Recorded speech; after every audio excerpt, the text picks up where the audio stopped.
Today in Across the Fence, undergraduate research at the University of Vermont. We'll look at a project that's trying to find the balance between food, the decisions we make, and why exercise can sometimes be such a challenge.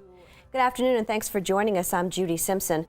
It's an age-old dilemma. Do you work out or do you curl up on the couch and stay put? Researchers in the Exercise and Movement Science Department at UVM are finding it may not only be a question of willpower, but how our brains are wired. To assist with their research, UVM faculty work with undergraduate students. The students gain experience they'll need in their careers, and they often provide a perspective that can help lead to a scientific breakthrough. Across the Fence's Keith Silva has our story. Step on the scale in the Exercise Science Research Lab at UVM, and you'll find out what you weigh. You may also learn how you make decisions and why. A lot of people are starting to think that nutrition and participation in physical activity play a really big role in brain function. Further, what else are we going to look at as far as... Vienna McLeod is a 2014 graduate of the University of Vermont. She spent the last year working with Dr. Connie Tompkins in the Exercise and Movement Science Department. McLeod has been working as an undergraduate research assistant on a project about how executive function, the part of the brain that helps us plan and organize, connects to dietary and exercise habits in adolescence. We've seen a lot of research out there in the news and in the media about the importance of exercise for brain function and attention, and especially in children, these things become really important.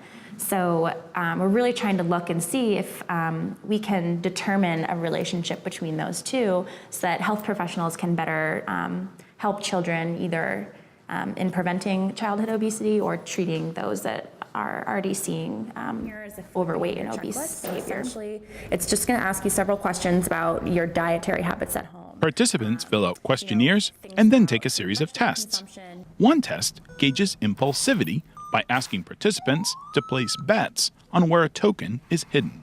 Someone who's showing really high scores in risk-taking behavior on the test, placing a really high bet on a sort of a poor choice per se, or not a very good odd, might be making a really impulsive choice. And we can sort of relate that or try to relate that to someone's impulsivity in health behavior, such as things like diet or physical activity. So someone who's really impulsive might be more likely to eat an entire bag of chips without thinking about it, or not eat the right portion sizes, eat way too much at dinner or at mealtime. And the same thing relates back to physical activity. Someone might make a more rash decision to not exercise because they want to go and hang out on the couch, rather than really make the decision and think about it and think about the implications in their head. And here you can see that you've gotten the right answer. So far, the research suggests impulsivity is a major factor in how much you weigh. Someone who has a lower body mass index or a lower weight, it probably is likely that they make better decisions, or they think longer about those decisions and are able to really think about the consequences that decision might have for their health. Impulsive choices or impulsive behavior really does have a negative effect on health choices, and especially with diet and physical activity. And the choices that you make, impulsive or not, all affect longevity and health. In the fall, McLeod will attend graduate school at Columbia University.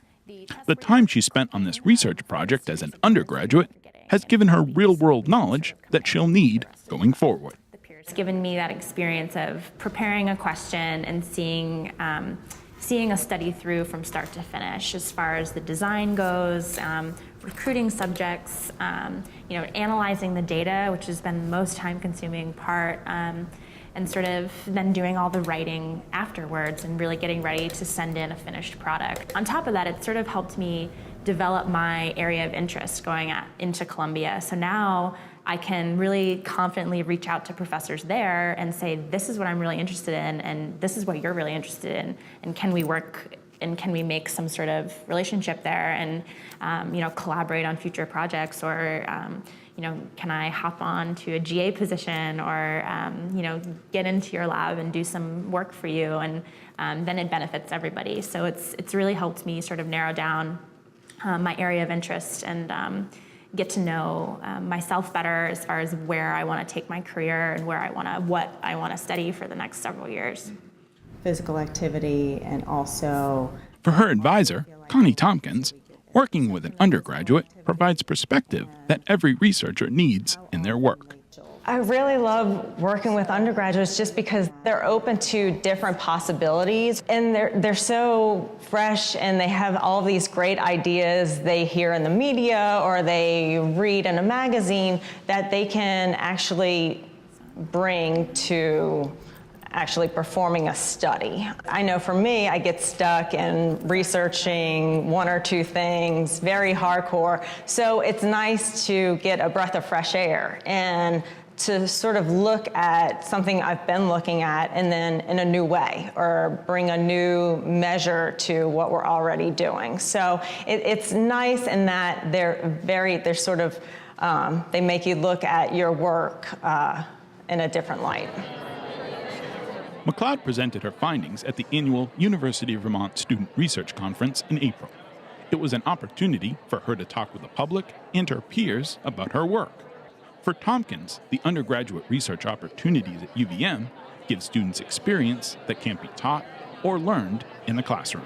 I've never seen so many opportunities for undergraduates to get involved in research and really have the freedom to conduct it and participate in research and really get a handle besides just reading a journal article in class and providing a critique or a review of literature. This gives them an idea of what it was like to collect information on 110 males and females, you know? So I think it helps them really come up with unique ideas to carry on, hopefully, into grad school or their careers.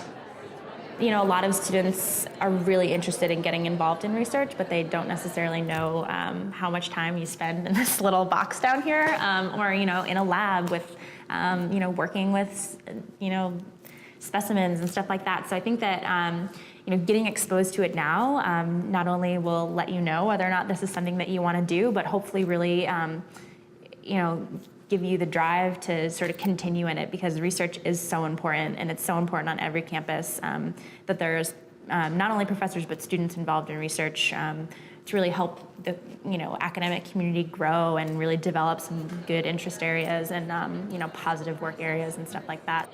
Yeah, being involved in research now can only really set you up for success later. Laboratories are where scientists confront society's most challenging questions. McLeod's time spent in the lab gives her an advantage she'll need in her career. And maybe it will help her find solutions to those tough questions. At the University of Vermont, I'm Keith Silva with Across the Fence. The UVM decision-making study is ongoing. Researchers are looking for 8 to 18-year-olds to participate. The study examines decision-making and planning skills in relation to body weight. There is one session and it lasts about an hour. To find out about compensation or if you or someone you know qualifies, you can contact Connie Tompkins at 802-656-3817. You can also email her at connie.tompkins@uvm.edu. If you're an undergraduate at UVM and you're looking for a challenge or to get a jump start on your future, contact the UVM Office of Undergraduate Research. The office will give you information on the projects that are being worked on and the professors who are working on them. Many projects come with funding and travel rewards. Call 802-656-5533 or visit the website uvm.edu/ugresearch. Well, 4-H is another way for young people to gain experience. If you visit one of Vermont's many fairs or field days, you'll probably see some working steer. It's a challenge to get these teams to work together. So how do they do it? Here's Across the Fence's Rebecca Gollin with the story. Talk to anyone who has ever trained working steer, and one thing is clear. It does take a lot of time and patience, definitely. It's just a challenge trying to get them to do whatever you want them to do.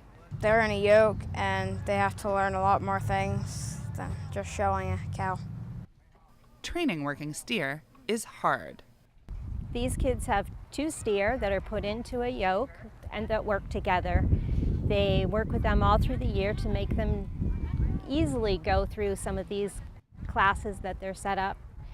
Today we have stone boat, which they'll pull half their weight, and the cart class, which is an obstacle course, and fitting and showmanship. You just have to train them single and then go on and do the hard stuff like backing up, and then you put them like a chain in between their necks, and then you just work them like that, and then you finally put the yoke on and go onto the cart in the stone boat. I've been with them for 5 years. They're basically my kids. I've taken care of them since I was just little. I got him when he was 2 months and he was 2 weeks, and I started just leading him around every day. It's not just punching buttons on a video game and getting better and better at it. You get better at it by lots of hard work and lots of patience. Neil Lamson grew up training oxen. He knows that not everyone is cut out for this sort of work.